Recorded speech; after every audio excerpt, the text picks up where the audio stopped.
Bon dia, fangueres! Soc l'Ariadna, de l'Enfang. Avui us explicaré 4 tècniques bàsiques de construcció en ceràmica.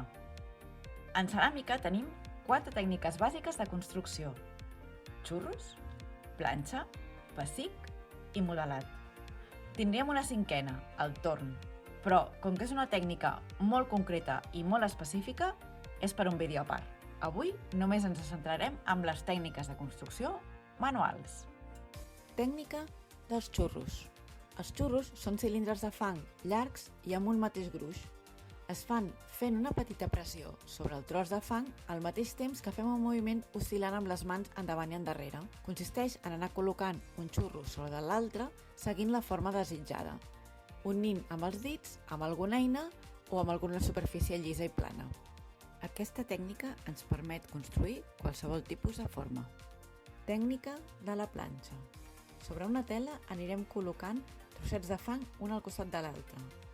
Quan tinguem la quantitat necessària, aplanarem el fang amb 2 llistons del mateix gruix col·locats a cada banda del fang i aplanant amb un corró de cuina que passi per sobre dels llistons. Així ens assegurem que tota la planxa és uniforme.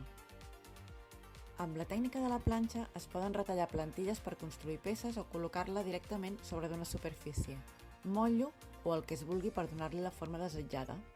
Tècnica del pessic. Partirem des d'una bola de fang. Des del centre d'aquesta pressionarem el dit polze i amb els dits anirem estirant el fang cap a l'exterior. D'aquí el nom de pessic, ja que anirem fent petits pessics mentre primem i donem forma a les parets. Cal que siguin el màxim d'uniformes possibles. Les peces de pessic normalment haurien de sortir d'una sola massa d'argila, però també podem afegir-hi altres peces de pessic, nanses o complements. Tècnica del modelat. Amb aquesta tècnica podem treballar formes diverses. Normalment es comença a partir d'un bloc massís de fang que anem treballant i esculpint en funció de la peça que vulguem fer. També dependrà del gruix de la peça, haurem de partir i buidar l'interior i tornar-la a enganxar posteriorment.